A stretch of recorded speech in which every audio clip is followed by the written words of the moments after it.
Hello friends, कहानी की शुरुआत में हम देखते हैं कि मू चुनवई का फियांसे उसके तरफ बढ़ रहा होता है और अपने हाथ को बढ़ा के उसके हाथ को पकड़ने की कोशिश करता है और फिर पकड़ भी लेता है और पकड़ के कहता है ब्रदर, मू चुनवई को रोकते हुए, और कहता है क्या ये वो जगह नहीं है जहाँ कि आप मुझसे मिलना चाहते हो। और यहाँ पे मू चुनवई का रोल है वैम्पायर बटलर का। फिर मू चुनवई उससे कहता है क्या तुम खो गए हो, और वह कहता है क्या आपको मेरी अपने वफादार बटलर की ज़रूरत है आपको राइट डिसीजन लेने के लिए। ऐसा वो उसे देख के मुस्कुराते हुए कह रहा होता है। मू चुनवई की बात सुनकर के उसका फियांसे थोड़ा परेशान हो जाता है और उसे देख कर के मू चुनवई एकदम से उसे पकड़ लेता है और अपनी तरफ खींचते हुए कहता है तुमने औरतों के कपड़े पहने, क्या ये ऐसा नहीं है जो कि तुम्हारे काम का नहीं है, और तुमने बॉल में अंदर आते वक्त अपने फेस को कवर कर रखा था।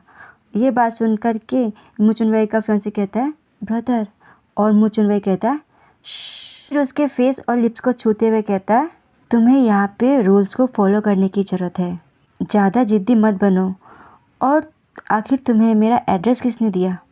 मू चुनवई का फियांसे ब्लश करते हुए नीचे देखते हुए कहता है ब्रदर, एटलीस्ट यहाँ पे मैं आपके साइड तो रह सकता हूँ, मुझे अवॉइड मत कीजिए।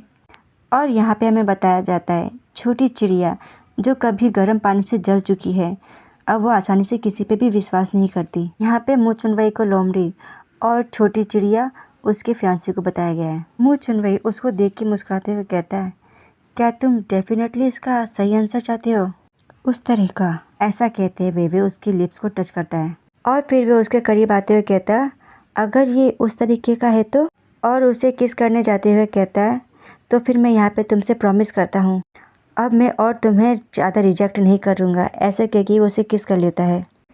फिर सीन चेंज होता है, 1 घंटे बाद का सीन दिखाया जाता है। कासल के अंदर 2nd फ्लोर में किंगलिंग एक ड्रेस को पकड़े हुए होता है और उसे देख रहा होता है घबराया सा, और प्रोफेसर यू भी उसके पास बैठा हुआ होता है। और फिर किंगलिंग कहता है प्रोफेसर यू, मेरा पार्टनर कहीं चला गया है, वो मिसिंग है और आपका पार्टनर ख़राब हो चुका है, तो अब हम। और उसकी बात सुनकर के प्रोफेसर यू अपने हाथों को फोल्ड करते हुए कहता है मैं इसे नहीं पहनने वाला। और उसकी बात सुनकर के किंगलिंग मन में कहता है आखिर मेरे सामने हमेशा ही प्रोफेसर यू इतने चालीस हरकत क्यों करते हैं। और प्रोफेसर यू खड़े हो जाते हैं, जिसको देखकर किंगलिंग कहता है आखिर आप क्या करना चाहते हैं।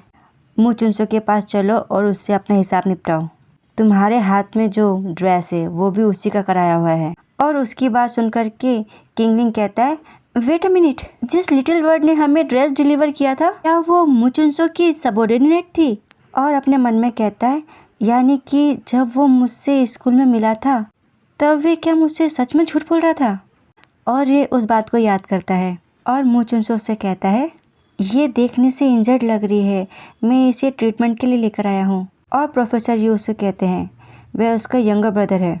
यू की बात सुनकर के किंगलिंग चौंकते हुए कहता है उसे कुछ समझ नहीं आता। वह कहता है यंगर ब्रदर।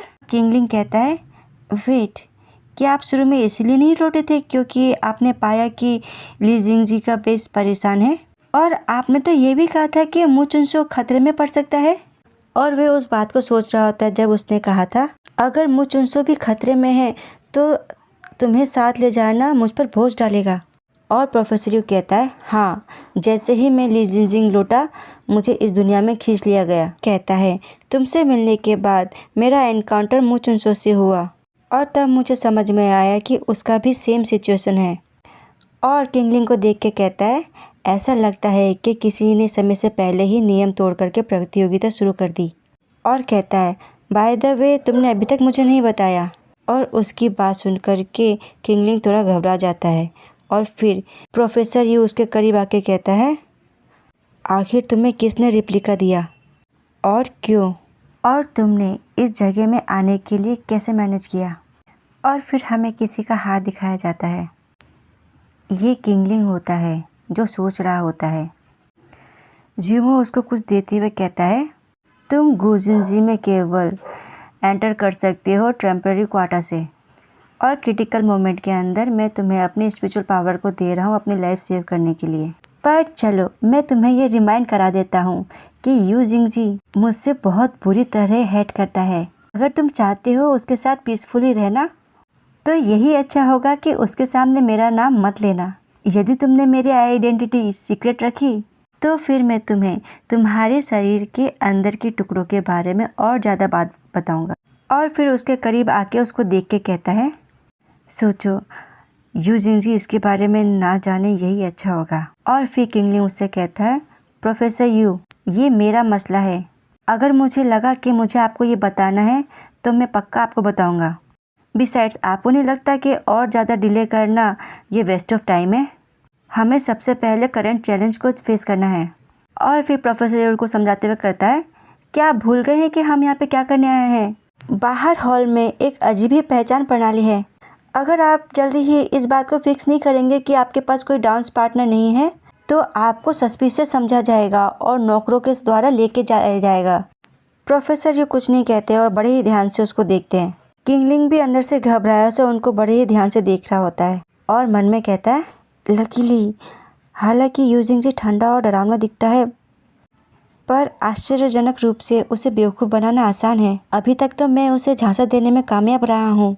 और प्रोफेसर यू कहता है, तुम सही कह रहे हो। और प्रोफेसर यू एक मैजिक करते हैं और किंगलिंग के हाथ पीछे बन जाते हैं। किंगलिंग कहता है, व्हाट इज़ दिस? आखिर आप ये क्या कर रहे हैं? और प्रोफेसर यू अपने डेविल लुक में डेविल स्माइल देते हुए कहते हैं, क्या तुम्हें नहीं कहा था कि सबसे पहले हमें करंट चैलेंज को फेस करना है? तो और किंगलिंग उनको देख के कहता है चिल्लाते हुए, प्रोफेसर यू आखिर ये क्या अजीब सा बिहेवियर है? और डेविल मुस्कान लिए हुए प्रोफेसर यू कहता है, मेरे ख्याल से तुम्हारे बाल थोड़े और बड़े होने चाहिए सिक्योरिटी ऐड करने के लिए। फिर हमें बॉल रूम हॉल को दिखाया जाता है और कोई प्रोफेसर यू से कहता है, एक्सक्यूज़ मी, आपका कंपेनियन आखिर कहाँ पर है? विदाउट कंपेनियन आप बॉल से एक्सपेल हो जाएंगे। और वह इंसान दोबारा कहता है, एक्सक्यूज़ मी, आखिर आपका कंपेनियन है कहाँ पे? विदाउट कंपेनियन आप एक्सपेल हो जाएंगे बॉल से। वह इंसान बार बार में ये कह रहा होता है क्योंकि प्रोफेसर यू कोई रिएक्ट नहीं कर रहा होता। और फिर प्रोफेसर यू कहता है, चुप रहो। तभी उस इंसान के पीछे से कोई कहता है, तुमने रास्ता रोक दिया है, वो यहाँ पर है। ऐसा कह के कोई उस इंसान को हटा रहा होता है। प्रोफेसर यू उसे देख करके शॉक हो जाते हैं। ये किंगलिंग होता है जो कि ड्रेस पहने हुए होता है। उसने वही वुमन गाउन पहन रखा होता है और प्रोफेसर यू के कहे अनुसार उसके बाल भी लंबे होते हैं और वह काफ़ी सुंदर लग रहा होता है। और फिर इसके कैरेक्टर के बारे में बताया जाता है। ये कैरेक्टर शिफ्ट होता है। अब किंगलिंग एक शर्माता हुआ वैम्पायर फियांसे बन चुका है। किंगलिंग गुस्से में कहता है, यू जिंगजी। और इसी के साथ ये पार्ट होता है समाप्त। धन्यवाद।